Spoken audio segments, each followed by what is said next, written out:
I'm sorry, what did you say? I can't understand a word you're saying. You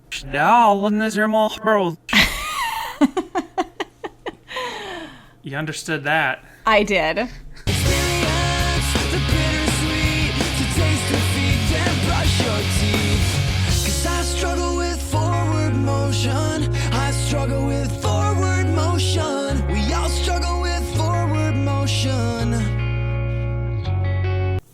Welcome to Sadie Hawkins Pod. Sorry, it was something I ate before. I'm speaking normal now. Oh, good. Yes. Good. Because today we're talking about forward motion. Am I going to have trouble with this song? Because we all have trouble with forward motion. That was the worst bit ever. What do you mean that was the worst bit ever? Do you think our opening sketches are a barrier to people listening to the podcast for the first time? I actually do. I'm like, if anybody discovers us, like, way in, they're like, what are these people doing at the opening bit thing? I'm so proud of most of our opening bits. Can you put a percent on it? I'm very proud of, like, 80% of them. Yikes. Because one night, coming home from work, I don't remember what episode it was, I was like, oh, we don't have an idea for the opening bit. So I just put up the feed of the podcast, and I just listened to the opening of every single one. So I could, like, what are some of the things we do? Like, I had no idea for what. You should put together a super edit. Yeah. You know what we should do? Is we should take all our opening sketches, and we should create a Google voting doc, and then everyone can vote on their favorite opening sketches from our podcast, and then we'll put them on a fan-curated vinyl. Perfect. Yeah, but I was listening to them, and I'm like, some of these maybe we won't keep doing these forever. Maybe we need to find like a secondary opening thing. Let us know, everyone. What do you think of our opening sketch? Some of them, like I said, I think some of them I'm super proud of. They're really funny. You know what our most listened to episode is? You do know, I told you, unless you forgot. It's either Boomerang or What Have You Been Doing Lately? It used to be What Have You Been Doing Lately, but now it's Boomerang. And I'm like, why is Boomerang our most downloaded episode? And I was like, I'm so glad. That's so unfortunate. That is not a good episode to be your first episode. Sure it is. We're on point for the whole song. Like, we have very particular opinions about... Very particular opinions. But I like the Australian thing at the beginning. It's one of the ones that genuinely... It's totally masturbatory, but it genuinely makes me laugh. You can't say that on a Relient K podcast. Sure, I can. It's clinical. Bring Denny back. Bring Denny back in 2020. I thought you were asking me to bring it back right now. Yeah, so this week, forward motion. No, well, I was just going to say, so please reach out, listeners. Let us know if you think our opening comedy sketches are too much, if they give you the bad chills. Let us know, because we'll keep doing them if people want them. But if people are indifferent, then I think we'll do them when we have ideas, but we're not going to force it anymore. Because there's been certain songs where we're like, what are we doing? Some songs, sketch immediately comes to mind. Some songs, not so much. Sometimes we're reaching. I'll drop it. I'm sorry. I'm having trouble with forward motion. We got to start talking about other things. Well, we all have trouble with forward motion, Danny. It's true. So, we do have more top of the show business. Though. Oh. Going back to last week, to one of our 4 pods of Christmas, Sleigh Ride, right? So, you found the footage of The Tonight Show. Yes. Because it's not available on YouTube. Yes.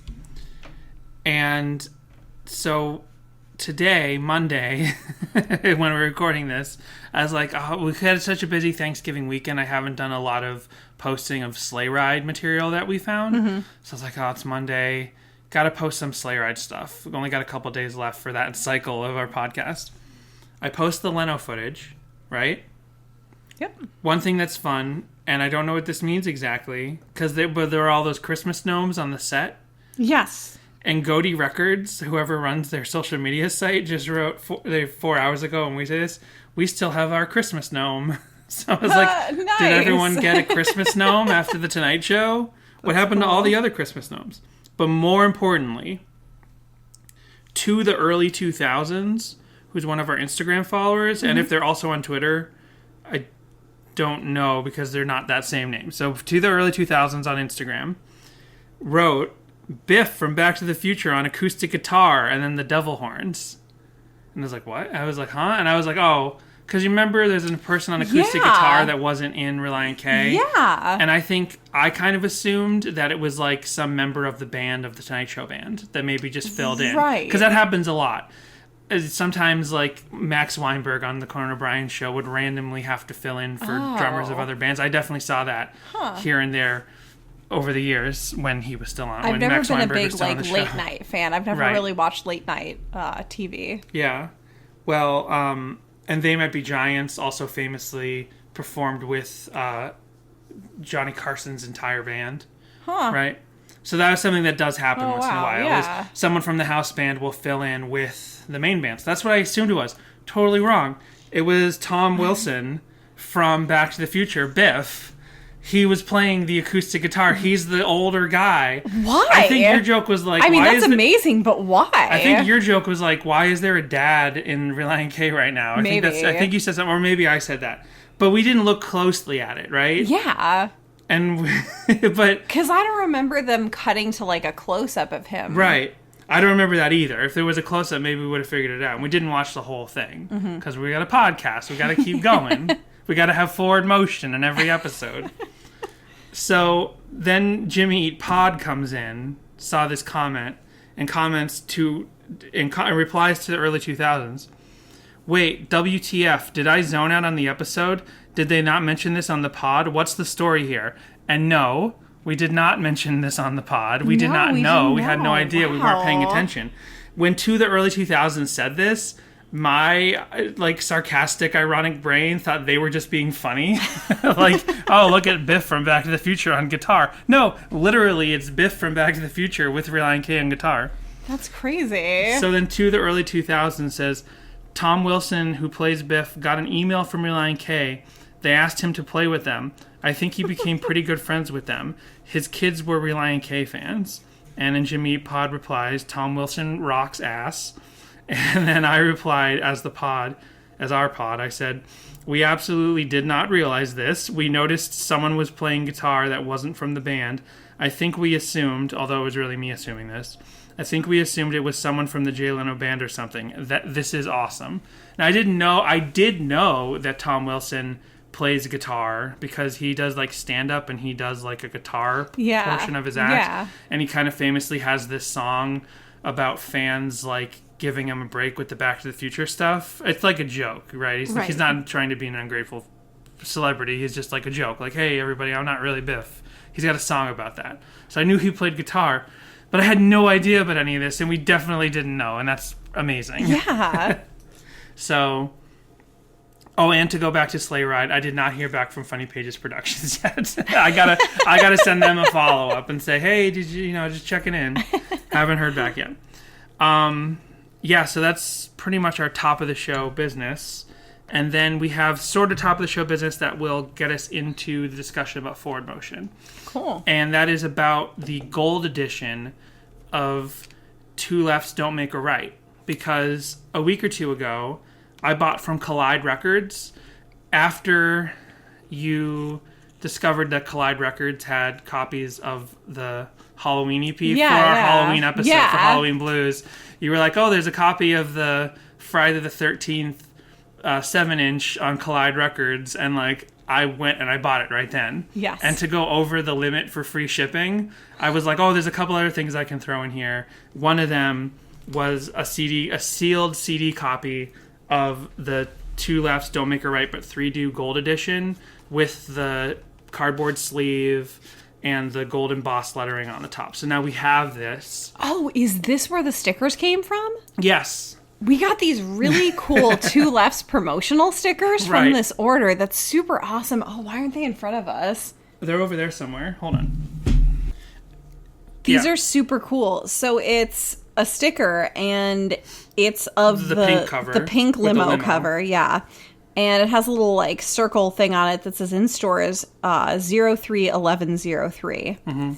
And then on the back, is a picture of the band, and it says RK on reality TV. Gain exclusive access. Reality TV, that's popular nowadays.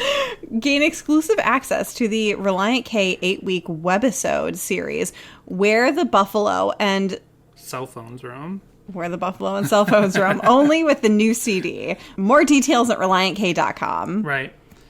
So there's apparently like a webisode series, and trademark.net or .com or whatever had them or has them, but they're not online right now. Oh, man. So I actually want to email that person.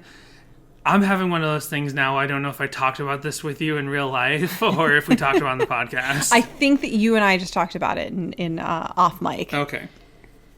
So yeah, and then I sent out a tweet weeks ago saying, does anyone have copies of those digital files of Where the Buffalo and Cell Phone Roam episodes? And nobody replied. Anyway, yes, I got these stickers from Collide Records. I also got this gold Two Lefts copy that was sealed. So I'm like, there's no chance that someone switched out the CD inside. Right. Because as you'll recall, and this is another thing to mention, one of our Twitter followers that I've been calling Dionysus. Yes. Is like Danonesis. It's like their name is actually like a slightly purposefully misspelled dinosaur. Okay. Whereas I just assumed it was the Greek god. Right. Because it kind of looked like it. And then when I Googled all the words involved in this, I'm like, okay, they look very similar. One has a Y, one has an I, whatever. I literally thought their name was Dionysus. I was completely wrong. What's his at? It's You Can See My Socks. Okay. But it's the letter U, the word can, the letter C, and my, and SOX. Okay. So it's not even that much less complicated than how to pronounce Danasius, Danawus. I have no Danosaurus. idea. Got Danosaurus. So anyway, Danosaurus, that's what I'm going to call them.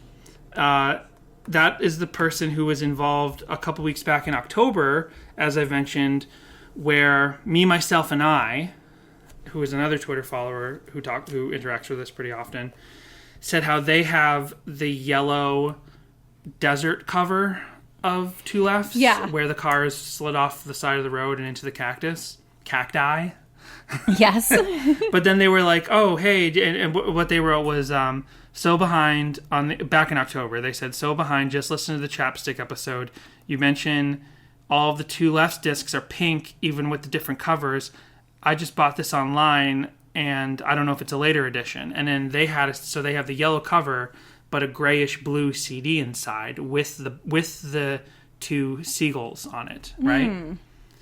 Then Danosaurus jumped in and was like, I think that's the gold disc. I think that's the gold edition disc that was replaced into your original cover. We talked about this a while ago, but I didn't remember who was involved in the conversation.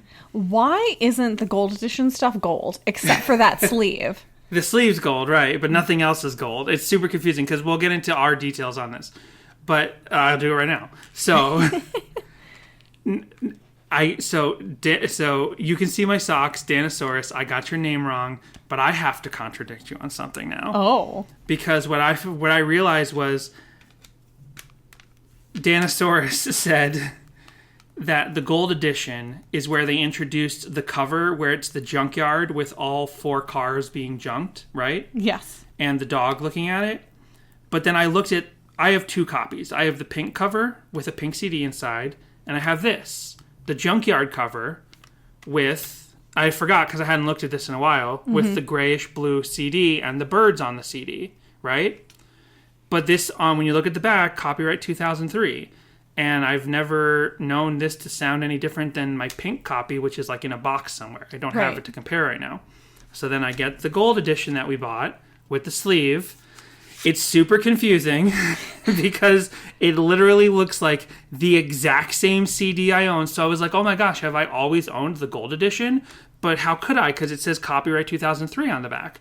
Then I look at our gold edition, which again is almost exactly the same. It's pretty much exactly the same CD in my hand. They look exactly the same, don't they? Yes. Jessica can attest to this. Yeah. But one on the back says copyright 2006, the one I just got. The clearly one that is not all beat up and crappy because I've listened to it a million times. The brand new one says 2006, and you open it up, and how's the CD compare? There's no birds. There's no birds, and instead of RK, it says Relient K. Yes.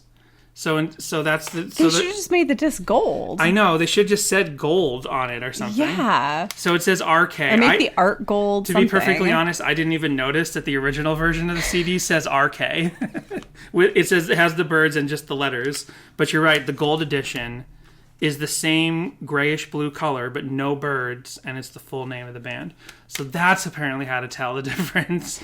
Because when you look at the gold edition, there's almost nothing here that tells you this is a different mastering of the album. Right. Like, there's nothing you that just says have to pop it in the remastered. CD player, and then you'll know. There's very subtle differences. I've been staring it down. The copyright is the number one thing. Luckily, I think the copyright year is actually on all the discs. So you look at it, and if it says 2003, you've got an original pressing or the first mastering of Two Lefts. If you see it says 2006, you've got the gold edition, which is, now that I can actually listen to them and know which versions I'm listening to, super obvious that there's like just a fuller sort of sound to the gold version, right? Yep. So, and last thing on the pressings of Two Lefts, but like I said back in our Chapstick episode, all the CDs in the original pressing were pink. So I guess when they did like a new run or something, right? They were like, okay, well, let's just not make them pink. We can't do four different disc colors. So let's just make it sort of like a neutral color. And they probably, that's why they picked this grayish blue.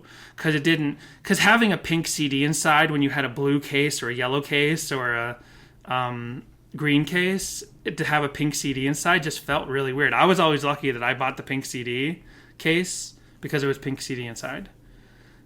Jessica's Why super is it bored. weird? You can take it to you can wear it with your pink tux to the prom. I know.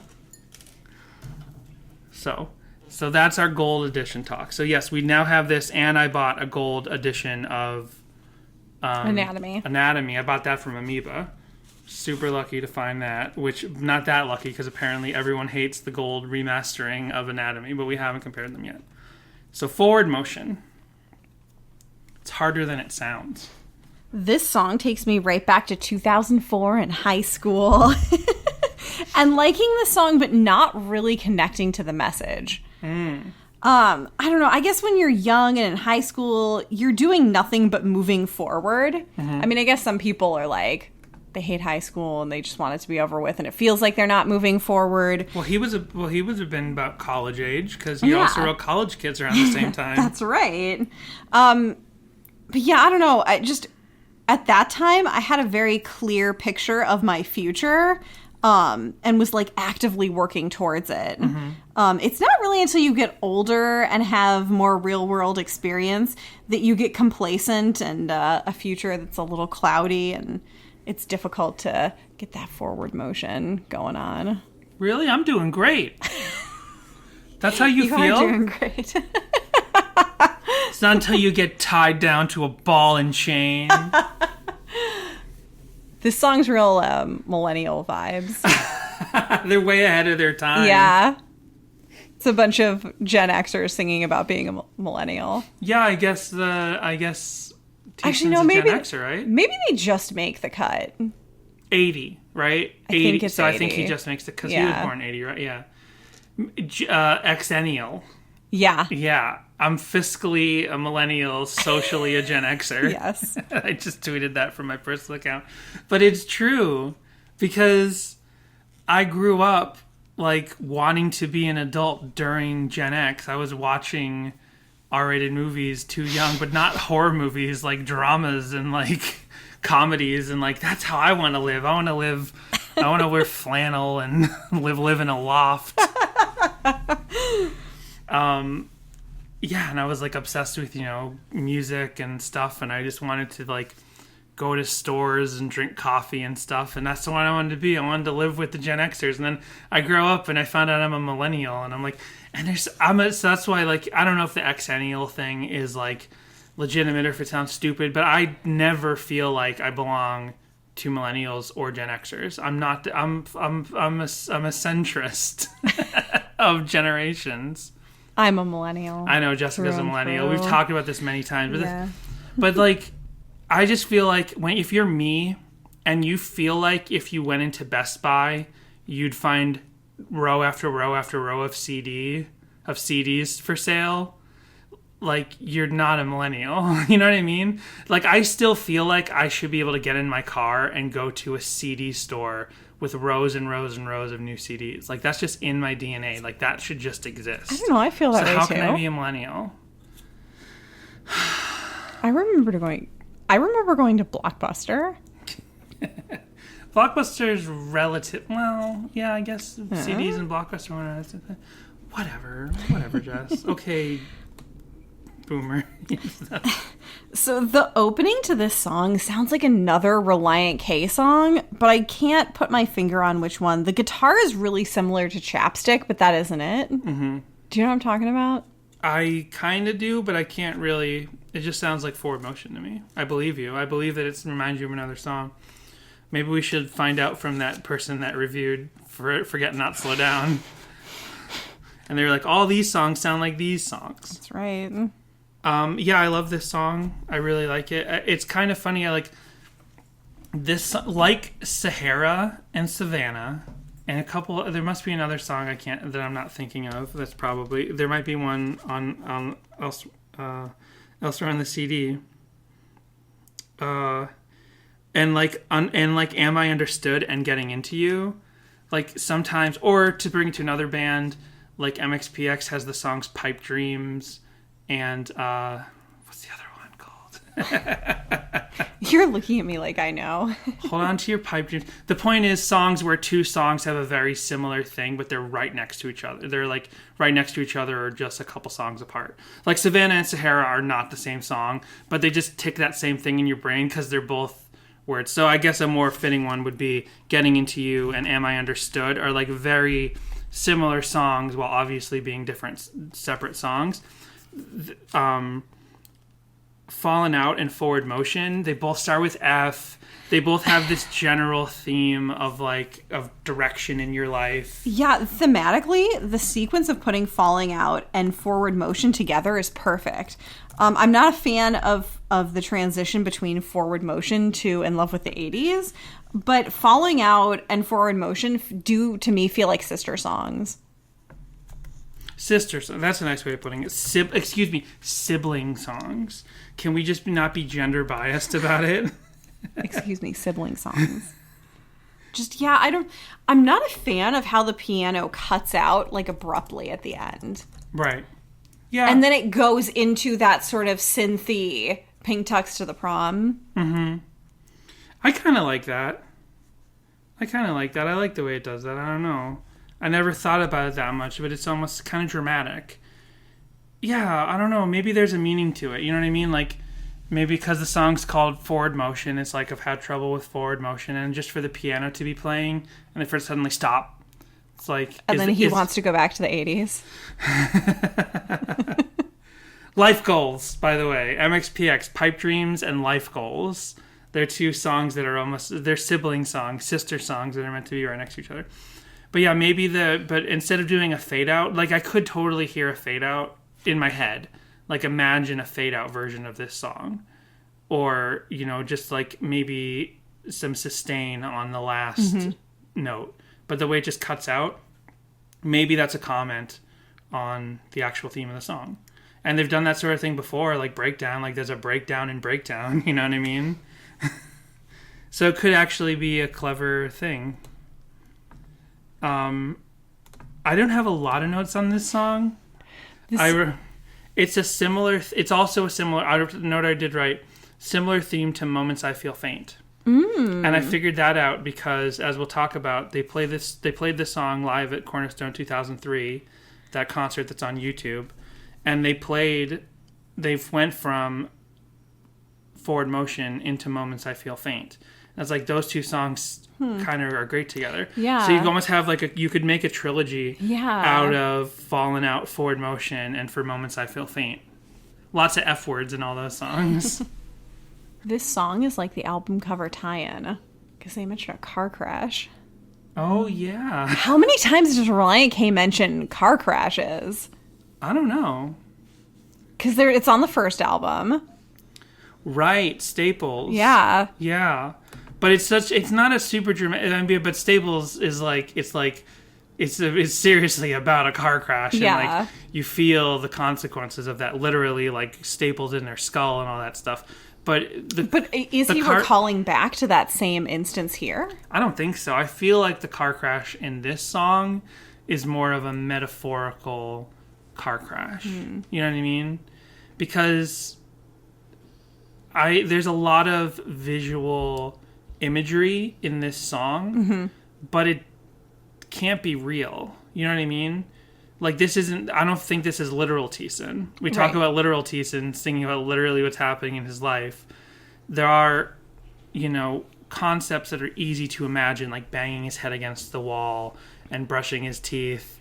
These are all things that we'll find out that in all of the fan videos that all the fan videos I found, these are the things. How many fan videos did you make to this one song, Dan? I made 6 fan videos. Wow, that's impressive.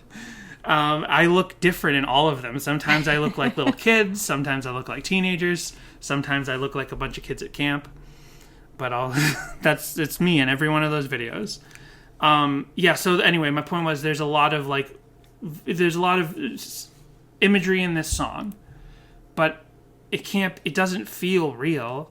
It feels like a metaphor. Yeah. It doesn't even feel, to say it feels dreamlike is also false. It just feels like a song. It just feels poetic. Not like super poetic, but it's essentially poetic in the sense that it's not real.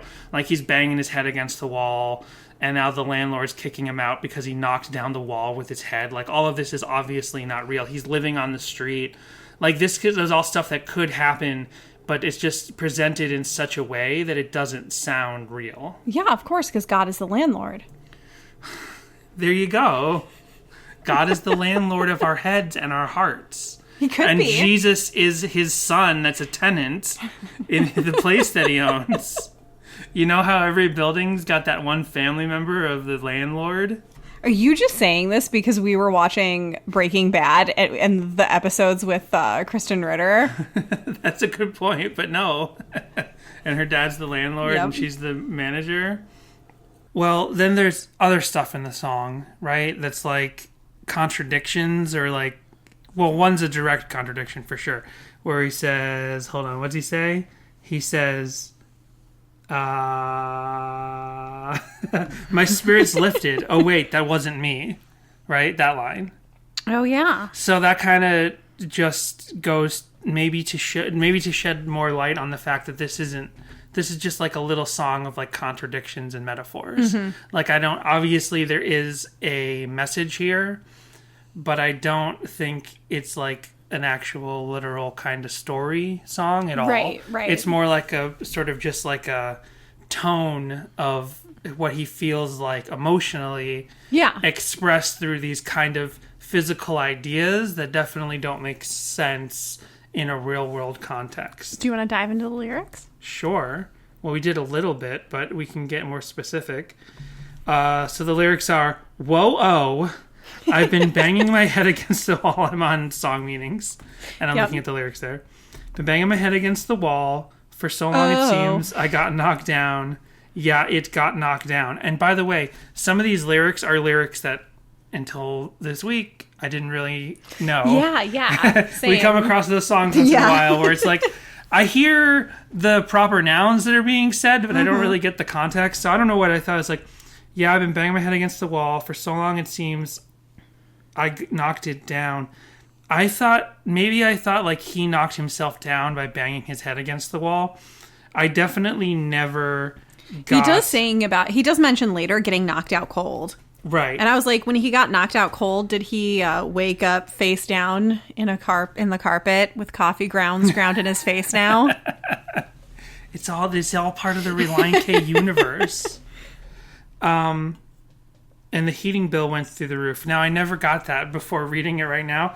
But, he doesn't have a wall, so his heat is really blasting to try to heat that larger room. Or I guess that's the a question. outside going in, yeah. Is the wall leading outside of his apartment, or is it a structural wall? Is it a wall that leads to another room? Maybe it's the outside wall, because then he's living out on the street. So maybe it's like he's still in his house, but it's out on the street. So he got evicted, and the wall I knocked down was the proof that the landlord needed to kick me out. See, this is just like a metaphor. It's a funny bunch of little metaphors, or just random sort of thoughts. Because like he reached that point where like he needed the change. He needed something to give. And I forgot why we got on this theme of why I got on this theme. I mean, to prove to you it's a metaphor. It was the car crash. You brought up the car crash, and you're like, is this related to Staples? No, I don't think so. I think just singing about a car crash and brushing his teeth and knocking down a wall, I think it's all just a bunch of stuff he kind of set in the song to get this general emotion across. Car crashes occur, then I'll be what you were. When I see what I should, when I see that it's good. That it's good. That it's good. Sometimes I think, and this isn't just for Relient K and for Matt Thiessen's lyrics, but sometimes I think that it's April, you're caught on a cord. Ah.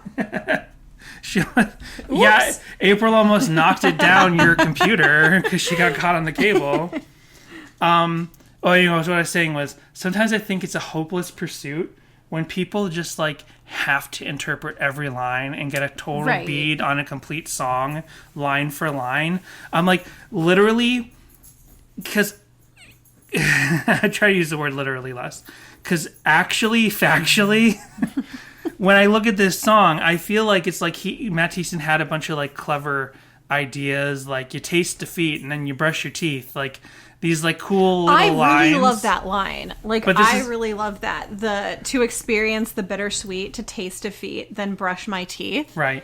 Like that's so beautiful and kind of profound, because it's like that's something that I do think about when something sort of bad occurs, or like I'm not where I want to be, like, or like something in my life fails. I sort of think about that. Like you just, experience the bittersweet and taste defeat, and then you just got to brush your teeth and move on. You get knocked down, but you get up again. Right. Nothing's more bitter than when you've tasted like orange juice and you brush your teeth. And that's a case where you don't want to brush your teeth, and the bittersweetness comes from the brushing of the teeth. But my point was, I feel like it's possible in a song like this that the songwriter, and I'm speaking in a broader sense of a song of this type, that the songwriter could have these like keystone ideas to go into the song, like taste defeat and brush your teeth and knock down the wall and got kicked out and all these things, and place those lines as they're writing the song. It's like, well, now I got another couple choruses to fill in. I just got to kind of get to those. It's almost like sometimes like novelists and screenwriters will admit, like, I just had these couple of key ideas, key scenes, and the stuff in between is literally just getting to those scenes. Sometimes I think when I look at a song like this and I see rather confusing words like car crashes occur, then I'll be what you were. When I see what I should, when I see that it's good. Like, there totally could be a meaning there, but I read a line. There's definitely a meaning. But when I read a line like that, I'm just like, is this just kind of filling in the blanks? No, it's poetic. Because it's like you have that crash, you get that wake up call, and then you'll be like where you were, where you want to be, where somebody else is, where, maybe that thing that you're striving for, you can see that, and then you see what you should, and you see that it's good. Right. You kind of see where you need to go. You know what that forward motion needs to be. Like, that's kind of how I read that. Yeah. April agrees. Well, that's very nice. I don't contest that. It's true. It's very nice. And the chorus is, because I struggle with forward motion, I struggle with forward motion. We all struggle with forward motion. Because forward motion is harder than it sounds. Well, every time I gain some ground, I got to turn. I'm reading this, kind of absorbing this as I'm reading it. Well, every time I gain some ground, got to turn myself around again. It's harder than it sounds. Well, every time I gain some ground, I got to turn myself around again. Yeah. So this, like I said before, this kind of reminds me of, I have to look at the back of the CD to remember, Getting Into You. And these sort of songs about like, so because there's no clear reference to God or Christ or faith in this song, but it can absolutely be interpreted that way. But it can also be sort of interpreted as like life in general, like not the MXPX thing. Ooh, what if MXPX called that album Life in General? Because they were like, hey, everyone, these songs aren't about God. They're about life in general. Maybe.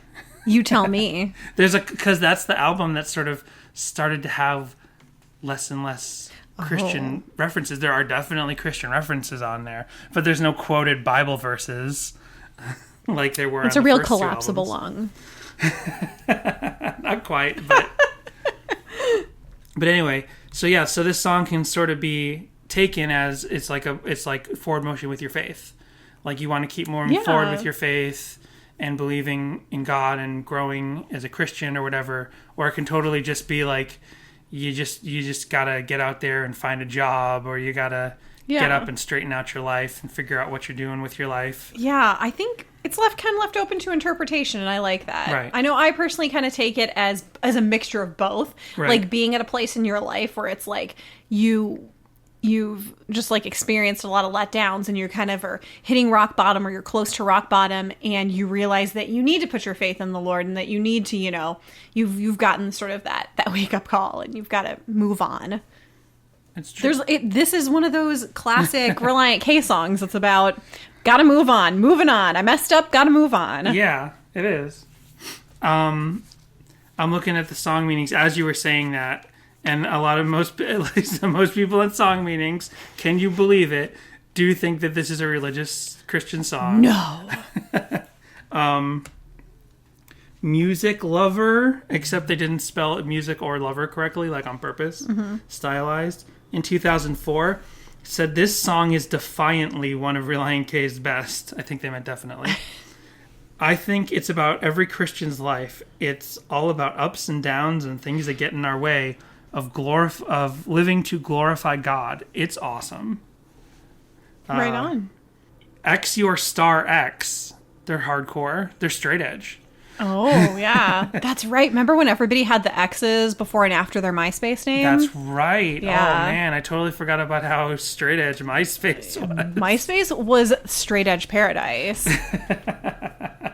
In fact, That's my favorite Coolio song. Yeah, Coolio. I feel bad that MySpace went away because where are all the straight edge people now? Tumblr, I guess. I don't know. Yeah. Bars. If you're edge out there, I'm sorry. That was very rude of me. Anyway, X Your Star X says, so true. I like how Relient K can just make sense like that. Experience the bittersweet to taste defeat, then brush my teeth. So very true. Yeah, that's what I said. Right on. I'm right there with you, X Star X. Are you X Your Star X? I sure am.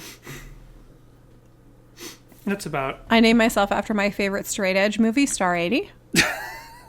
That's not a straight edge movie. That shows what'll happen to you if you do too many drugs and have promiscuous sex. Hey, see, April, she agrees. See, I wanted to be straight edge, but you had to cut out the promiscuous sex. What? I thought straight edge people didn't have sex or drugs or alcohol. I thought they abstained from those three things. I was totally cool with not having alcohol and drugs, but having to cut out the promiscuous sex. Oh, yeah. That's what kept me from being straight edge. You're so incel, Danny. I mean, not anymore, but previously. That's not true. Not really. Anyway. Did you have anything else you wanted to say about the song or anything? Did you do a deep dive for the song? Oh, Danny, you know very well I didn't do a deep dive for this song. Do you struggle with deep dive motion? Here's the thing. I have been struggling with forward motion a lot. Actually, no, I have been propelled into forward motion. And unfortunately... Into a different situation. Yes. All kinds of stuff going on in your life. So, unfortunately, I did not do the deep dive. But, Danny, you did the deep dive this week. No, I didn't. I thought you did. You told me you did. No, I did my research. I think it's fitting that we're struggling with forward motion in this episode. I totally thought you were doing the deep dive. Well, now I just feel horrible. No, I'm sorry. I told you I had finished my YouTube research. You said you were going to do it, though. Oh, no. This is like... I actually suggested that we take this week to do a song like Rad or something off of All Work and No Play, or do like a really, really random song that would have nothing out there about it. Mm-hmm. Well, there is... But you want to do forward motion. Well, there is a very, very long Reddit post by GoToJail. Oh, I get it. GOTU_JAYLE 11 months ago. So they knew our podcast was coming up, and they're like, I better get this out there for them. Wrote, forward motion lyrics analysis. This is my lyrical analysis of the song Forward Motion by Relient K. I do hope you have a fun time reading it. If any podcasts are out there and want to read it live on the air, you are not allowed to... Oh, I'm just kidding. I made that part up. The song starts out with, whoa, I've been banging my head against the wall. For so long it seems I got knocked down. When us humans do something wrong, sometimes we beat ourselves up about it. That's true. Thinking that it's the solution, that we deserve to inflict pain upon ourselves, quote unquote, evening things out, that it be some sort of necessary sacrifice. Then they quote some more lyrics and say, about the heating bill, such is the price that someone has to pay for your sins or guilt or shame. Jesus has already paid for this big bill, all expenses paid forever. Okay. So if you get a big heating bill, just send it to Jesus. Maybe I shouldn't have... I was like, oh, I'm going to skip a couple paragraphs. Maybe I shouldn't have done that. When they say, for so long... Are you not reading the whole thing in its entirety? No, I'm sorry. This is why I do the deep dives and not Danny. Know. You've read things live on the air before, and they've been amazing, but it's typically when they're awful reviews. Oh, yeah. This is a good review. To be perfectly transparent, a lot of the times I will read a few lines out of these like ridiculous reviews that I find and not read the whole thing, and then I will start reading the whole thing like basically cold, and I'm like, oh boy, this is where this is going. Well, let's see what GoToJail has to say about the car crash line. Matt here is talking to... Oh, the line is, when car crashes occur, then I'll be what you were. Matt here is talking to Jesus. When things go wrong with his life and he sins, then he sees that, at that moment, the sin he is experiencing is the same sin that Jesus was willing to become in order to sink down to his mortal human level. This applies to every one of his children. I don't understand a single word you just said, but yes, right on. I get what they said, but I don't understand how that applies to when car crashes occur, then I'll be what you were. Matt here is talking to Jesus. So I guess the car crash represents the sin that Christ became in order to defeat death and sin. It's very confusing. I don't really get the metaphor there. Yeah, I don't understand. I don't really get the analysis there. GoToJail could have maybe just explained what the car crash represents and how he's talking. Because I didn't even get the sense that Matt is talking to anyone there other than himself. Yeah. See this song?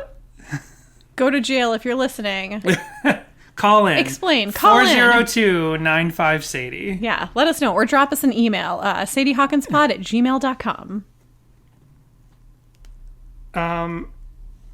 Yeah, so this is an interesting analysis. A lot of it just seems to be all about Jesus. I don't mean that in a glib way, but I'm just kind of scanning through, and like each line is about... You know, you get it. I wonder if GoToJail was a songmeanings.com user at one point. Anyway, so that's forward motion. I mean, we still have more to go through, but I guess that's about all the discussion I can kind of think of for it. Do you agree? Did you have any other thoughts on it? Right on. Any other notes? Oh, it's interesting. I want to talk real quick about the difference between the gold version and the original version. Right, we touched on that before. Yeah, I really like the gold version. Everything's louder and more well balanced. The song is like warmer and richer. Everything is brought up to, when you listen to the original version, everything in the gold version is brought up to the level that the lead vocals are at. Because when you listen to the original, the lead vocals are a lot louder and stronger than the rest. Else. But they kind of mix everything else higher in the gold version, which I really liked. And I also really liked that they brought up that sort of ambient tone in the beginning, so I could try and figure out what it was. Right, the construction noises or something. Because I always heard those, but I never was really quite sure what they were. Yeah. And maybe they're a preface to local construction. Exactly. Maybe this song's along with local construction. Right? Yep. Yeah. Fix the flaws, fix the house. Wait, what? Yeah, That's maybe wrong. the flaws maybe the flaws and fix the house. The car. Fix the car. Fix the car that got into the car crash. Because in that sense... Fix the house of the walls you knocked down. Yes. Fix the flaws in myself. Because in that case, local construction, we'll get to that again. We'll get to that song someday. But I always assumed local construction, like how much more local do you get than you yourself needing to, fix yourself and construct and be a better person and accept your own flaws and all those things. I love local construction. I'm stoked to cover it. I know you don't want to. I don't care for the beat. I like the song okay. It's just the beat I don't care for. Well, we can start getting into live versions if you want to hear some of those. Yeah, let's do it.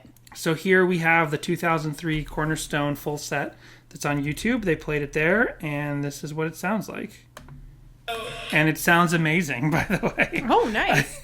I mean, it's a camcorder in the back of Cornerstone, but just like, this is my Relient K. What year is this? 2003. Nice. Because this was when, I was seeing Relient K all the time, and I'll always talk about it. It's like, sure, John, and Ethan were fun and all, but the band with Dave and Brian, they're my Relient K. Awesome. Hey, so this is another time we're going to ask you guys, sing along as loud as you possibly can, because we've only played this song a couple times. This one's called Forward Motion.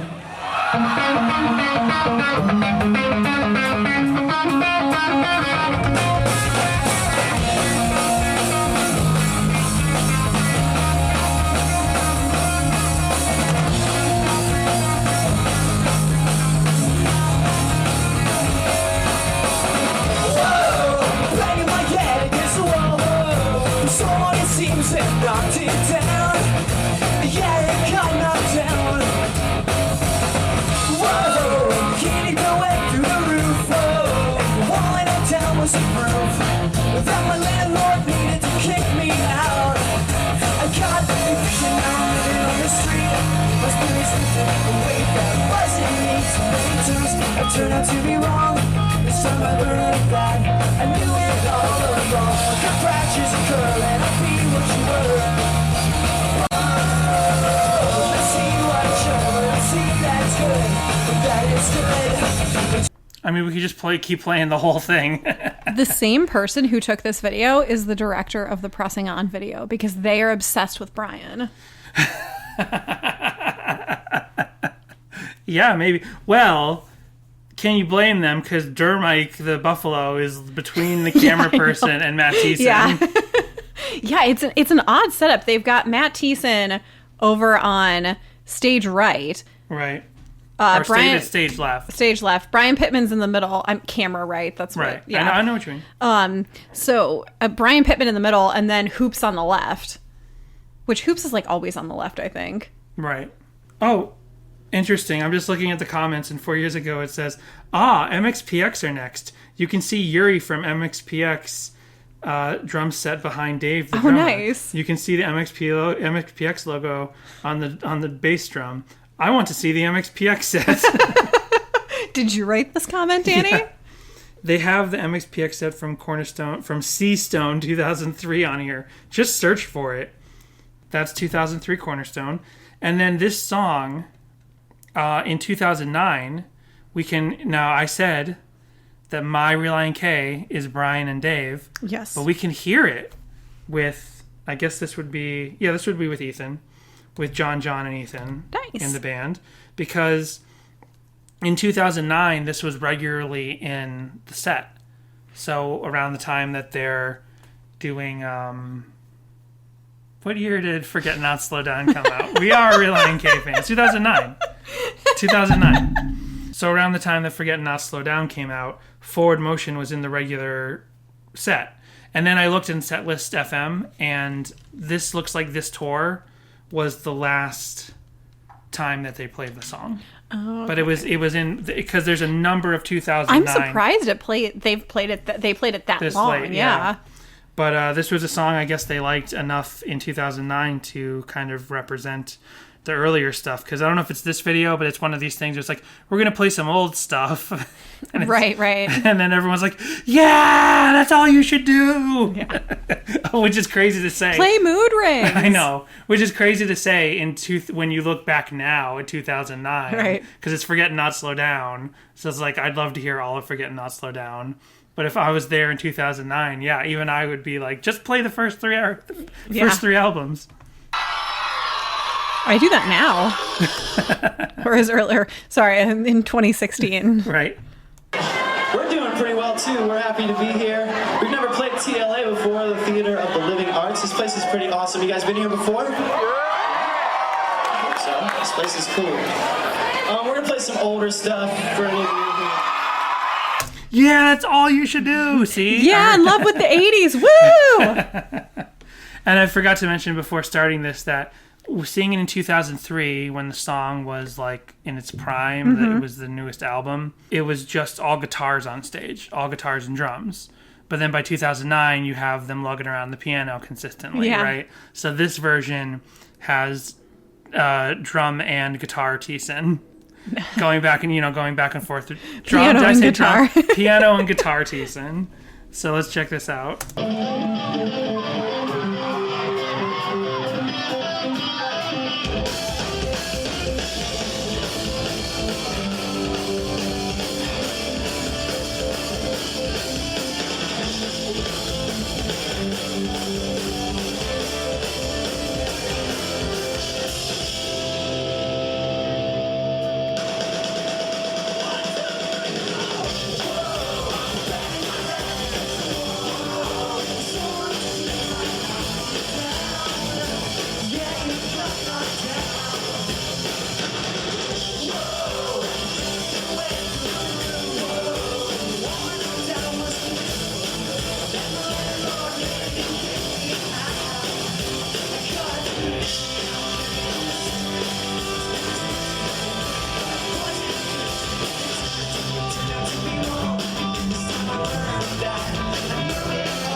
I remember that banner.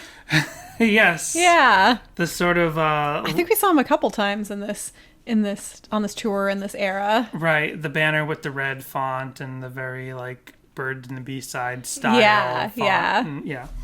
I like how they kind of like broke it down. I don't know if that would count as a breakdown, but they kind of paused it after the intro, right after the guitar solo. Not guitar, whatever. Music words. You get it, where they kind of took that little break for a second and then they went 1, 2, 3. Anyway, did you want to hear some more of this? We didn't even get to hear like the chorus Sure. and stuff. Okay.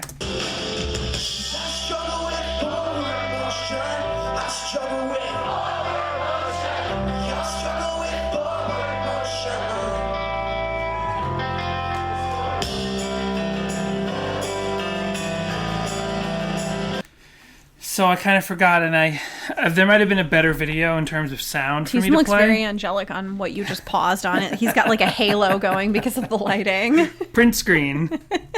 So maybe I could have found a better version of all of these 2009 live videos I found, but Jessica's the fidgety one tonight. I'm normally the fidgety one, and she's fidgeting so much it's distracted me. I'm like, what's going on? Anyway. Good singing Thiessen, right? After Thiessen has worked on his vocals for Forget Not Slow Down All and everything. Thiessen is good singing Thiessen. What are you talking about? I know, but you're the one who said in interviews, see, now I'm fidgeting. The This makes for great podcast fodder for people who cannot see when what we're a married doing. couple argues on microphone about who does more fidgeting.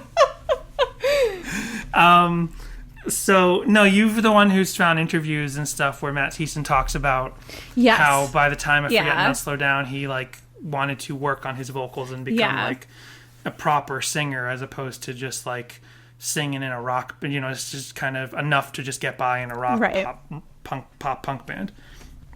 So when you kind of listen to some of these 2009 live videos, you can hear the more like professional singing that he has, as opposed to that 2003 where he's like, "Well, I'm just banging my head against the wall." Oi, oi. Oh man, bring back British singing, Thiessen. From the All Work No Play album.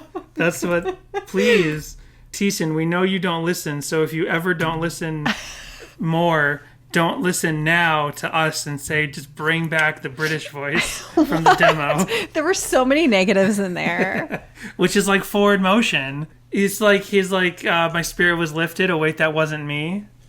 Sure. Anyway, we're starting to get some weird energy going. Yep. We started off real good, and now I say we embrace the sleepy energy. Oh boy. You don't like to embrace the sleepy, I crazy don't. energy. I say we don't. embrace it. Relient K is kind of wacky. We can be kind of wacky. So, would you believe it? And I actually think this one's good. There is a Nightcore version of the song. Oh boy.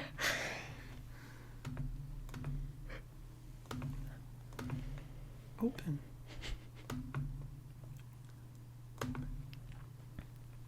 Well, my Google Doc does not want to open the video, so Oh you're no. saved.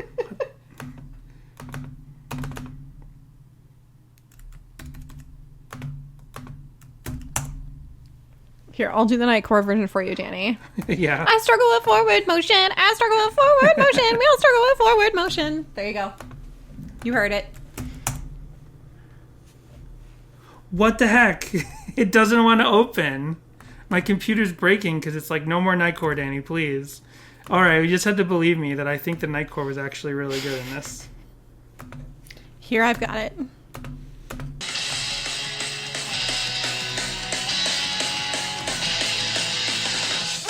I've been banging my head against the wall for so long it seems I knocked it down. Yeah, it got knocked down. Yeah, isn't it great? This is super It's good. I love bouncy. it. The speed, see? The speed and the... I guess there's something about It's so much more Nightcore. punk. Yeah, there's something about Nightcore because Devastation and...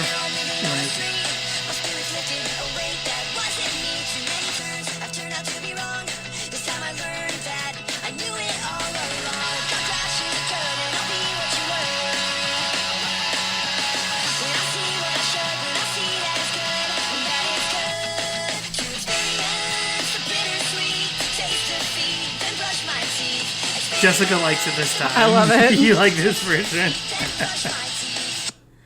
I love that the picture is from Right. like Lilo and Stitch. Yeah, It's like they broke Stitch looking at some ducks. They destroyed the proper Nightcore thing where you're supposed to have a picture of an anime girl. That was fun though. I just imagine them with like their guitar slung as low as possible, bending over and just like jamming. Because, so, you know, the biggest Nightcore track on YouTube of Relient K is Devastation and Reform. I did not know that. It's got millions of listens. Wow. For some reason, the Nightcore of Devastation and Reform is just a giant hit on YouTube. Huh. So I had to restart my computer because that thing wouldn't... That sound tells us our time is up for this week. No, we still got the way to go. I'm restarting my computer. But anyway, so every Relient K Nightcore, to me, is measured against Devastation and Reform. Like, I guess you have to have a proper sort of note or tone, so when there is that shift, that pitch shift, it's got to sound good. If the song pitch shift is bad, because any song faster is better. That's just a given. Any song you speed it up, it's instantly better. But if you pitch any song up, it's not necessarily better. I wonder if there's Nightcore Susan Boyle out there. I want to hear that. Well, hold on. If it doesn't exist, you're gonna go make it, aren't you? I should. We might get flagged for this though, because Susan Boyle seems like a big record Is industry. she still person. making music? Is I she don't still know. out there doing her I'm thing? sure she is. She seems lovely. I'm sure moms are like, "This is my one night out a year. I'm going to see Susan Boyle." Yeah, there's at least 2 that I see. Oh, wait, hold on. We're still going to get content ID'd for this, so. There was a time when men were kind.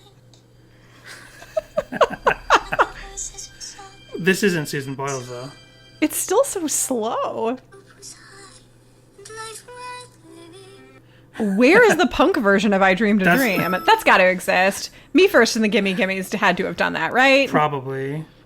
So I don't see proper Susan Boyle Nightcore, but I will say that there's something very WTF when you Google Nightcore Susan Boyle or YouTube it.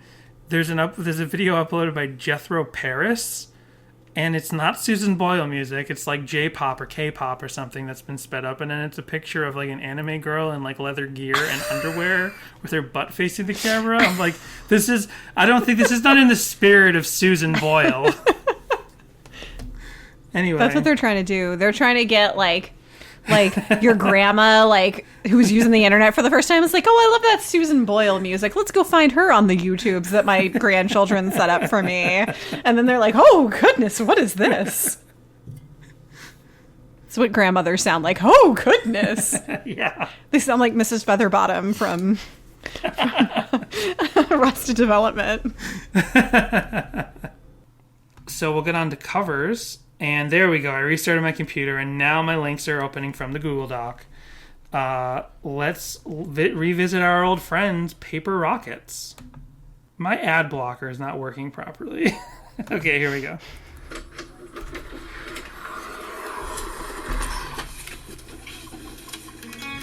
Now I'm real nervous because 3 members of Paper Rockets got into a car together, and they drive around doing this like carpool karaoke thing.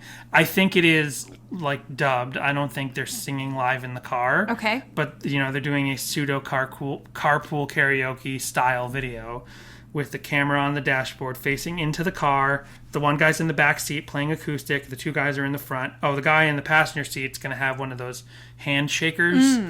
And then the guy in the driver's seat is going to be singing lead. Makes me nervous, thinking they're going to get in a car crash by the end of the video. Spoiler warning, they don't. But I guess, a lot of these videos, we're going to get into the fan videos, there's like a lot of literizing the lyrics. I can it's imagine. Like always forward motion. So I guess Paper Rockets were like, we're in a car, we're moving forward. But if they struggled with forward motion, they should be driving backwards into traffic. Let's hear their version.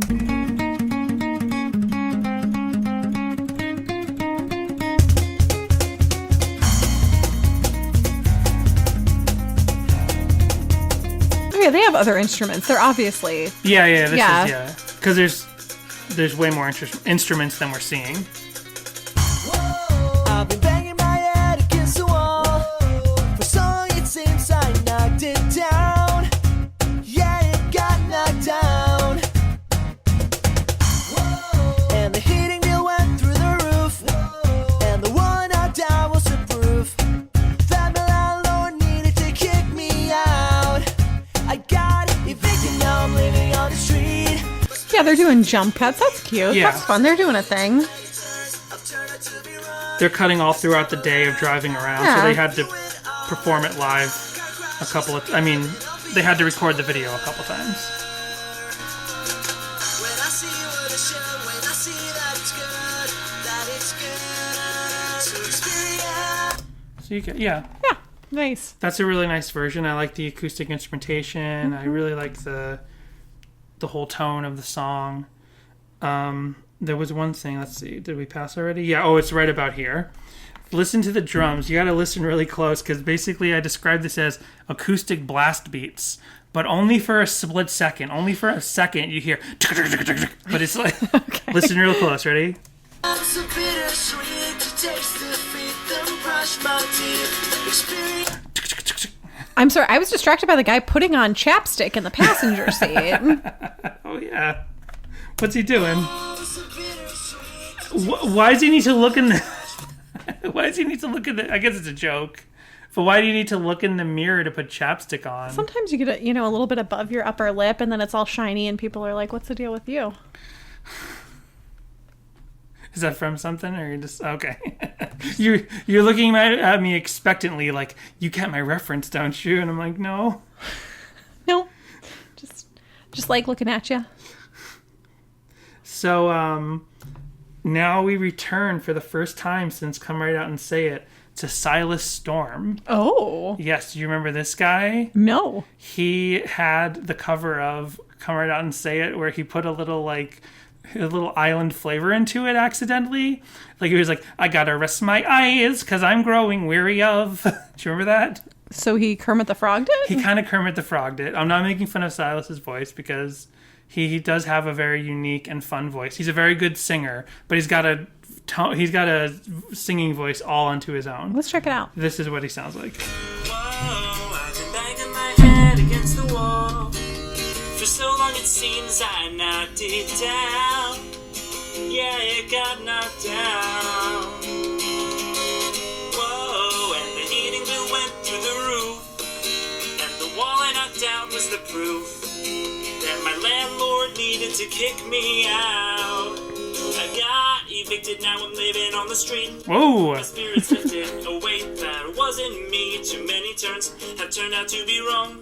This time I learned that I knew it all along. When car crashes occur, then I'll be what you were. Nice. It's got a little like Jack Johnson flair to it. Yeah. Little bacon pancakes, banana pancakes. Bacon pancakes. What is it? Bacon Pancakes is the adventure song. Yeah, I know. Adventure Time theme song.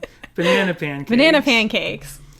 But I just have never forgotten Silas's Come Right Out and Say It. Where's Bobby Moon at? We have not heard from we Bobby haven't in a seen- minute. I'm afraid Bobby Moon's songs are all like the big songs. That's all he has left. Bummer. But just to remind you, this was Silas's Come Right Out and Say It. Let's take a little trip back in time. Better rest my eyes, cause I'm growing weary of this point you've been trying to make. So rather than imply, why don't you just verbalize all the things that you're trying to say? I love this version so much. I love his voice and something he warps the time of the songs that he seems to do. You know what I mean? Like he gets the chords, but then it's like it's almost like his songs he's just kind of vaguely remembering the actual like tempo. Yeah. I think he does a great job. But here's someone that does an amazing job, and I tried not to say that because every time I praise a cover before we play it, you don't necessarily get as blown away as I do. So I totally messed up by saying You and I that. look for completely different things in covers, I think. Well, this is Notes of All Types. Is this a female on a guitar I do have one of with those. like an awesome voice? This is a female on a piano, an electric piano, who I'll I think take it. does have an awesome voice. Her name is Notes of All Types, and this is just from 2016. This is probably the most recent cover other than Paper Rockets. All these people have awesome voices. I meant like that specific thing that I look for. Yes, I in know. a Well, voice. you let me know. Here's Notes of All Types.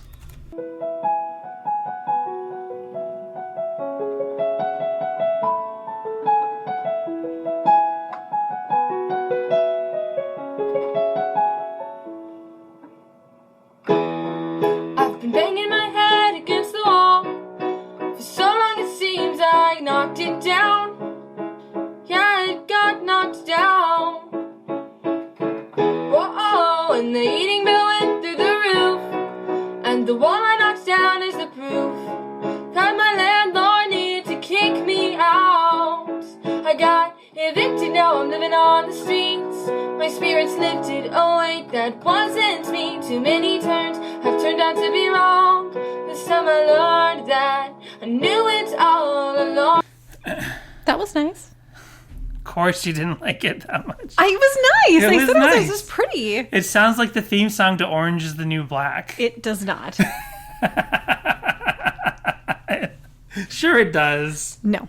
She made it into a Regina Spektor type thing. Oh, not- that's why you like it. I'm not saying she's like Regina Spektor, but I'm just saying it's the pace and the rhythm and the way she sort of changed up the arrangement a little bit. It's nice. You never like the things I like. Okay, let's see. Well, then here's a female. I'm very sorry, Notes of All Types. I liked your cover. It was very pretty. She had a very unique tone to her voice, like Silas Storm. I think Notes of All Type and Silas Storm should get out there and do the Sadie Hawkins pod tour. We should get a bunch of these artists. I thought you were going to try and matchmake them. I cannot tell how old Notes of All Types is. She's either 12 or 28. It's true. This one's from 2010. Here's another female cover, this time with guitar, and let's see what you think of this. I won't say anything until you hear it first. Hi, I'm Maeve, and this is my acoustic cover of Forward Motion by Relient K. Whoa, I've been banging my head against the wall for so long. So far, so good. What do you think, Jess? I'm enjoying it. It seems I knocked it down. Yeah, it got knocked down. Oh, the heating bill went through the roof. And the wall I knocked down was the proof that my landlord needed to kick me out. I got evicted now, living on the street. I would think you would really like that because she made it her own. She did make it her own. I think. She looks like a little kid. She's very talented. Now She looks young. She does look young. Although this is 9 years ago. So this is Maeve Buchanan. And I think Maeve... It's a badass name. I think Maeve Buchanan, like Silas Storm, I think what makes their music unique is they... And if either of them ever hear this, and I'm totally wrong, I'm sorry. But this is my interpretation of their styles of guitar playing. That they don't really know the pace of upstrokes and downstrokes. You know what I mean? Like, there's a knack you gotta learn. One's converted to ukulele, so I imagine that's just, that's gotta be difficult trying to... Well, the thing is, ukulele, from when I've learned it a little bit, like upstrokes and downstrokes are kind of written into the chords. Like, it tells you what's an upstroke and what's a downstroke. But when it comes to guitar... When you get chords online, it doesn't say what's an upstroke and what's a downstroke. You just kind of got to figure that out yourself. Right. And I guess, when you write it or whatever, you're like, it just makes sense for these to be all downstrokes here, and then we switch them to up and down or whatever. So if you're kind of learning a song from chords online and you don't have the intuition to know what's upstrokes, what's downstrokes on guitar, then you're kind of just figuring out, especially here, because she's just kind of striking down on the guitar for the first part, and then when she starts going up and down, it's kind of off a little bit, but in a good way, because it's kind of given this song its own unique flavor. I'm being very positive right now, and you're just staring at me. I love it. It's great. Well, there's one more cover, and then we'll do fan stuff. This is Ellipsis, Grace Youth Praise Band at the first GUMC Coffee House.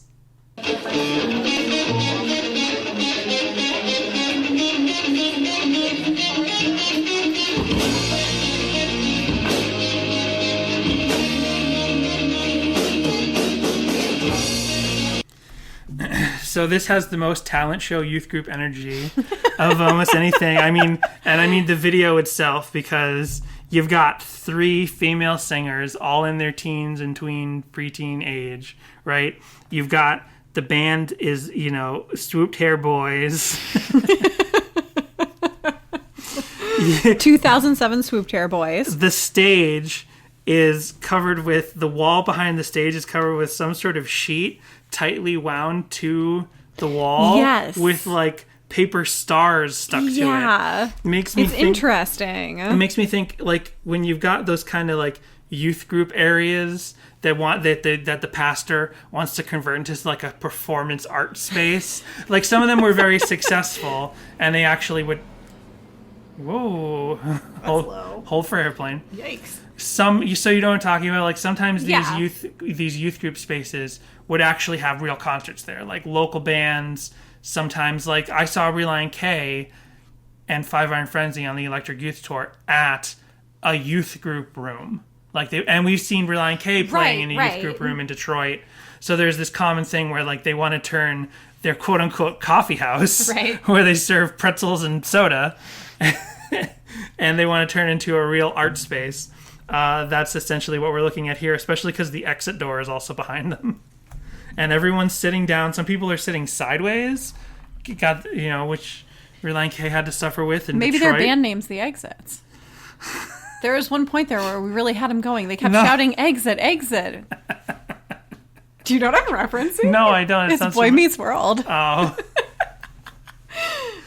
The joke was people were yelling "exit, exit," and they thought that was... because they were looking for the exit. And... Oh, that's so bad. That sounds like a dad joke. That sounds like a joke. That sounds like a bad bar joke. It's like... That got turned into a joke inside a Boy Meets World episode. Corey and Sean decide they're going to start a band, and then they perform in front of the school or something, but they can't actually play, so... I don't remember exactly what happens. I don't think they play it. Maybe they play a boombox. I don't remember what happens. Anyway, the name of this band is not Exit. It's Ellipsis or something like that. Elliptical? I don't know. It's below. No, right there. Ellipsis. Okay, so this is what they sound like.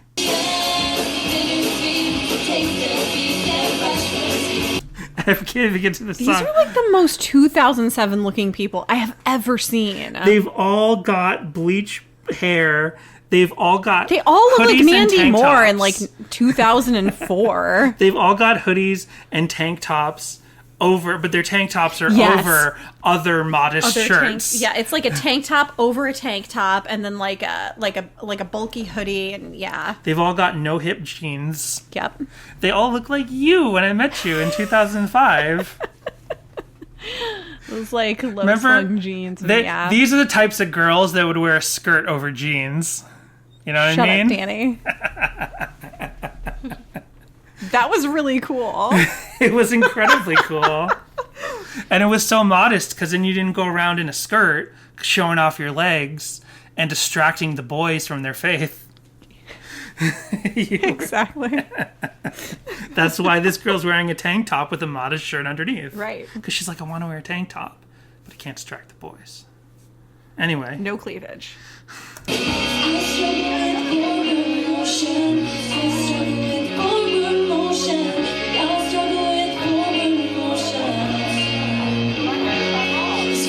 They're all smiling and having so much fun. This band definitely could have been signed to like Tooth and Nail in like 1997.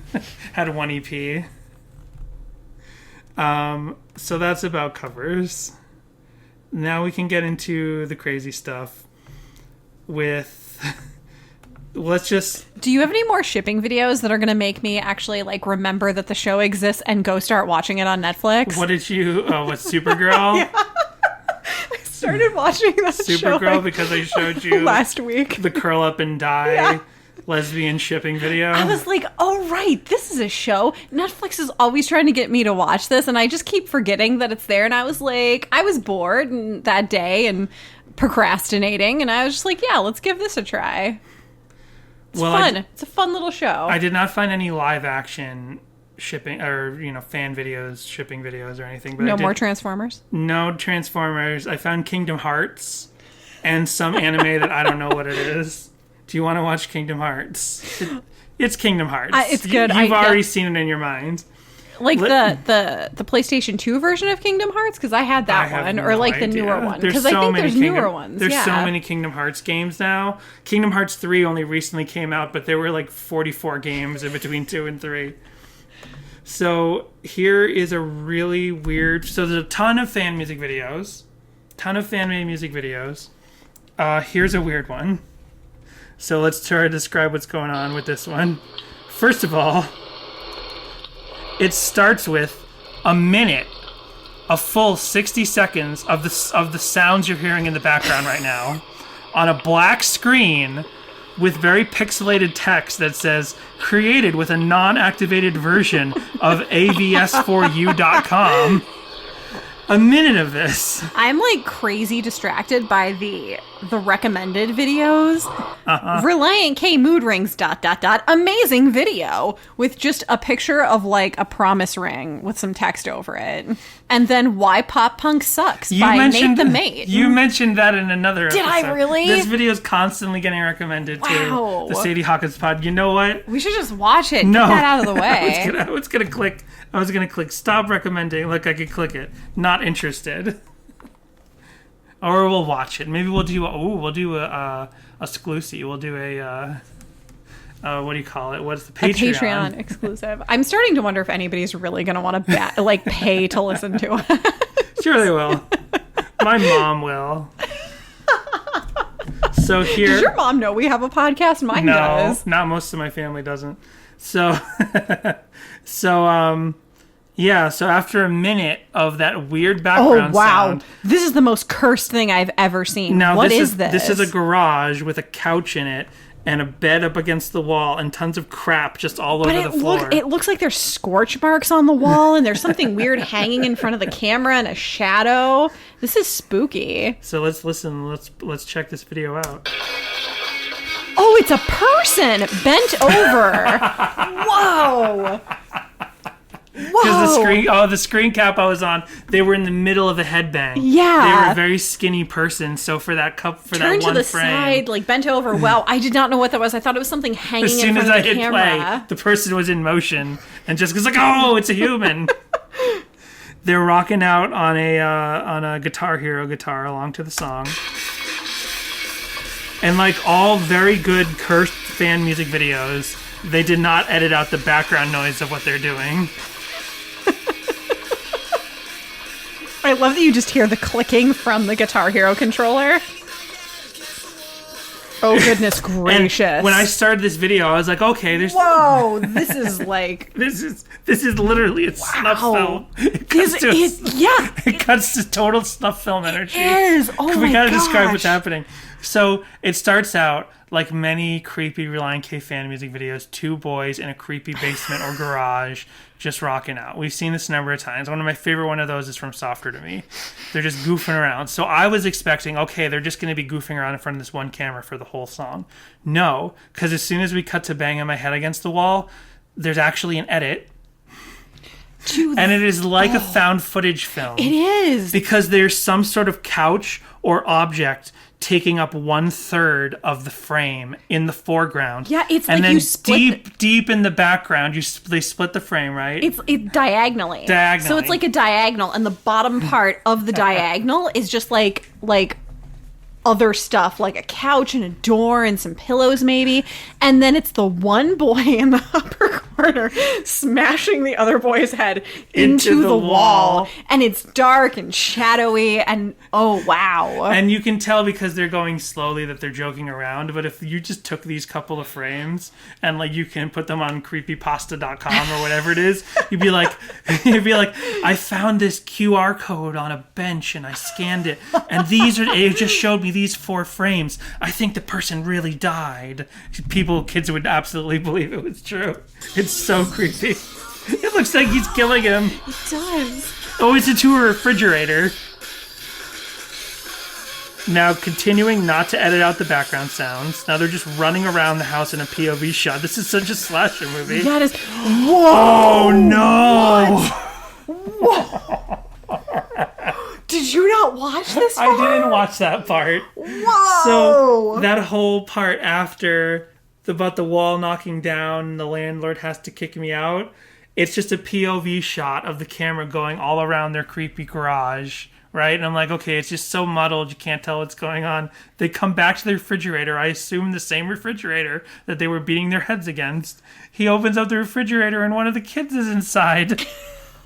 But I thought this was like a my-size Barbie at first. Like, I thought it was some sort of a large doll. It is one of the people that was inside the refrigerator with the door closed. But it was planned, obviously. Like, they hid inside the fridge as a joke. Did they not see Punky Brewster? Don't you know what happens when you play inside of a refrigerator? You get stuck in there. This is horrifying. There's a kitty litter box. Oh my god, this is such... Wow, the one kid just pulled the other kid out of the fridge really hard by the arm. Oh my gosh. This is such a Lars von Trier movie. It's so horrifying because it just went from this awful basement of death, which, again, to be fair, there's no actual death happening. It's just the tone of the images just make you think you're watching a snuff film. But it's just two, crazy kids having fun with their 9K. Then it cuts from that to a sunny, bright view of the neighborhood outside. And there's like some lens flare going on because like the house looks almost like there's like a pink flare on it. Oh my god! But that's why it makes me think of our Lars von Trier movie. It's like juxtapose this horrible den of sin and murder with the bright sun outside. And now we hold on this for 44 minutes. And the kids just ran by in the slowest frame rate you've ever seen. What was the impetus for them? Okay, they just took some footage of them like messing around doing weird stuff all day. And then what was the I'm going to edit this to my favorite Relient K song. And this footage is sped up here. The one kid like hit the tripod and like accidentally adjusted the frame. And one of them just screamed. This is such a horror movie. Oh my god, we're still staring at the same houses, but we hear them yelling at each other off camera. What year is this? I didn't even say whose video this was. 2009, January 2009, Logan Caputo. Please, I want to see what else he's posted. This is a 6-minute video, by the way, and it's like a 3-minute song. Oh my gosh. It's at least 3.5 minutes of just this image. Oops. Now they're skateboarding. Oh my gosh, it suddenly turned into a skateboarding video. Well, I accidentally skipped ahead a minute by clicking the wrong button.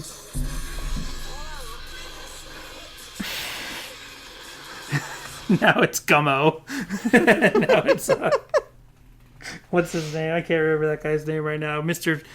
Lonely, that movie, I thought about that. The worst date we ever went on in our lives. I thought about that earlier. Harmony Korine. Yeah. I took Jessica on a date to see Mr. Lonely. It's the worst thing ever. How did I not just dump you after that? It was so awful. Well, we both thought it's a quirky movie where two celebrity impersonators fall in love. Spoiler warning, it's not a quirky movie. It is not like that at all. And I'd seen Gummo, so I don't know what I was expecting. I just didn't know enough about Harmony Korine. I was like, that was his kind of crazy movie about kids in a neighborhood that kill a cat. This is going to be his fun, lighthearted movie. Nope. Sorry. Anyway, and then we're back to this. I would for sure not watch that one. Yeah. Created with non-activated version of avs4u.com. AVS4U is going to have to be liable for all the horrible things that happened in this video. Oh, so here's the girl. So here's essentially if those same two kids were two girls, this is sort of the same thing. Now, I hadn't watched that video, so that blew my mind. This is a little bit more wholesome because it's two girls kind of goofing around in the same manner, but it's not as creepy. They have legit guitars. They have legit guitars. It's not creepy because they're not in a horrible. Yeah, they're not in the house of pain or whatever. But it's got a very similar sort of energy. They're running around their neighborhood. They're running around. The aspect ratio keeps going crazy. Yeah. It's vertical, then it's horizontal, then it's vertical. They're banging their heads against the wall. Everyone bangs their heads against the wall. Wow, look at that wood-paneled room. It looks like they live in Napoleon Dynamite's house. They're both wearing leggings. She's wearing bright green leggings, so kind of looks like a Napoleon Dynamite character. This must be after Christmas or something because they're wearing greens and reds. Again, I didn't actually say who this is. Oh, it's so perfect. It's called forwardmotion.wmv. And this is uploaded by Chris and Lane Vids. Yet another music video by the world-renowned music video creators. And you asked me to go check out what those creepy boys, what else they had made. Yes. We'll go back and check in a second. But first, I just want to play this one moment. Because again, they leave some background noise in like the last boys did. But watch this part. Don't miss it.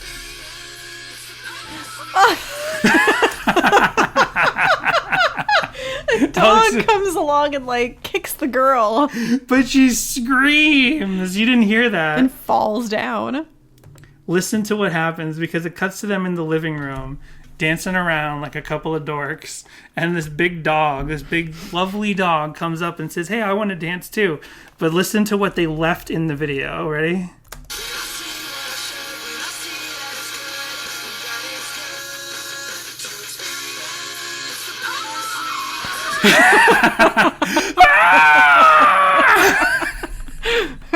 It's so scary. This is the most horrifying Relient K song. This should be on the Creepy Ear EP. I don't usually compress our audio, but I really need to because man, are we peaking. So let's go double check what Logan Caputo what else he uploaded. Oh my gosh! Oh, these are all his liked videos. I thought he's got a ton of stuff. Wow, a ton of stuff. Any on more him. Relient K? Are we coming back ever? I don't think so. He has a video that I thought said "Fun with Satan," but it says "Fun with Stan." I was like, I expected to say "Fun with Satan." No, Based on that Relient video K. that we just watched, I can completely imagine that he could have a video called "Fun with Satan." There's more videos. There's a Seven Nation Army song that they do in that same garage. Yeah, there's more videos that we should watch. We should do a whole new podcast where we just review Logan Caputo YouTube videos. All right. So, do you want to cleanse our palate a little bit with this? Oh, it's a puppy. It's just a puppy. It's just a fluffy puppy playing. Chester's dance to Relient K. Doesn't really dance. He's playing tug of war. That's It's cute. beautiful. What a nice dog. Luckily, April's sleeping, so she doesn't hear what I'm saying about another dog. Aww. Just kind of running around being cute. Yeah.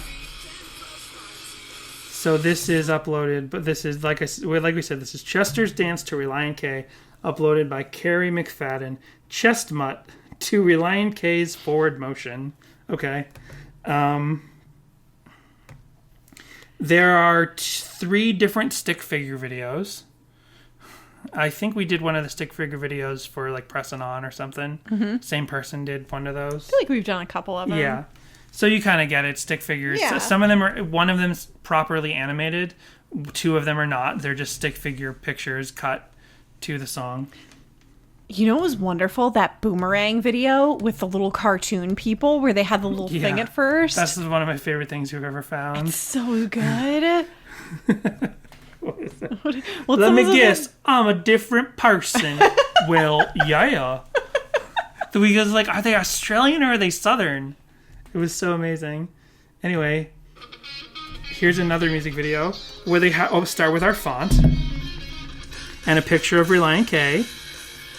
And to be fair, that was John, and Dave in the band in that picture, and this song was Dave and Brian. So these kids already lose points as far as I'm concerned. So it's them dancing around in the backyard. Again, they left the background noise in. You can hear the background noise of them dancing around. That's cute. Look at that. They made a little Lego video. So they put a Lego on a string, and the Lego is banging his head against a Lego wall. Right. A Lego man, sorry. Yes. A Lego man is banging his head against the wall, and then the wall knocks down.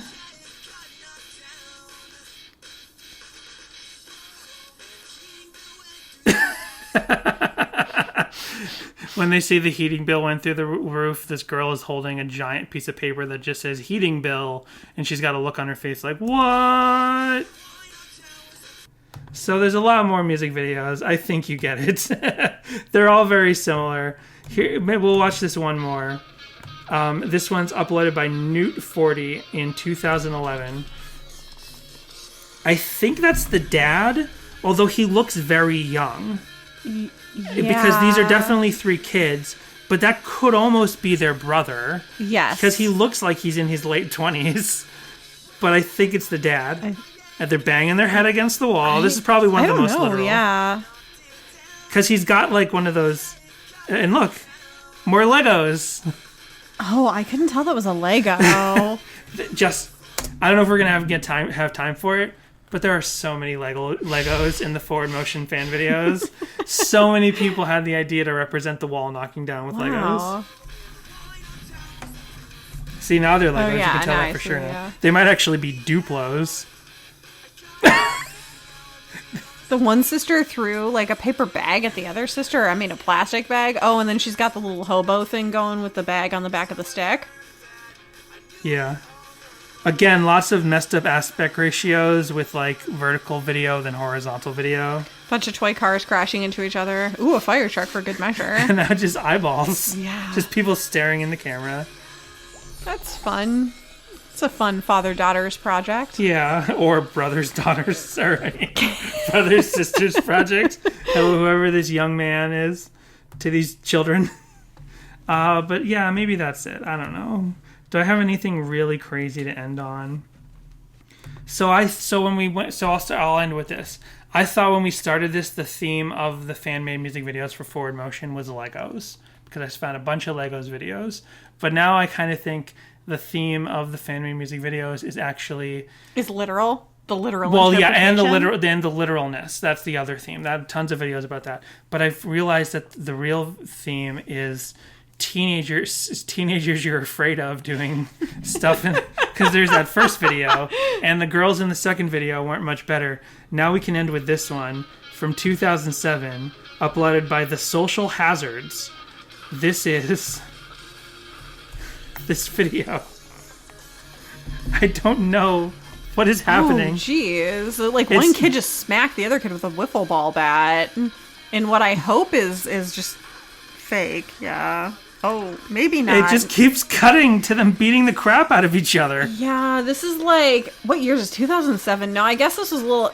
remember there were those backyard brawl things that were popular for like a short period of time? But yeah, I wrote down my note with this has a very Jackass energy. Yeah. Because after Jackass, anyone with a camera and like too much teen energy thought they could be the next Johnny Knoxville. Because they're just slamming into all their trash cans and slamming into cars. Keep hitting each other with this wiffle ball bat. And they keep adding this sound effect every time someone gets hit or hit with the wiffle ball bat. Like, if I saw these kids in real life, I'd be afraid of them. All I've learned is that if I see a teenager running around on their skateboard, listening to Forward Motion by Relient K, you think it's going to be wholesome? No. Run the other way. Turn around. You're like our friend John, who will just be like out and about at night, and he'll be like, guys, I don't trust those teens over there. And we're like, they're just kids hanging out. Yeah. It's like, I don't know about them. I don't trust those teens standing over there. It's like, I think those are the IHOP employees that we're just driving past. So anyway, that is Forward Motion. The theme is scary teenagers with too much time on their hands and no parents at home. Forward Motion, that's what we all struggle with. Well, we hope that you don't struggle with Forward Motion, and we hope that you don't struggle with wondering if you want to contact us. Because where can they contact us? We mentioned it before, Jess. It's a slick segue there, Dan. You can I said embrace the sleepy energy. Embrace it. When you embrace the sleepy energy, you just sit there and stare at me like, what is this moron talking about? You can find us on Twitter and Instagram at Sadie Hawkins Pod. You can email us at sadiehawkinspod@gmail.com. And you can leave us a voicemail at 402-95-SADIE. That's right. Are you a scary teen? Let us know. Or don't even contact me. Just leave me alone. We just wasted 98 minutes of your life.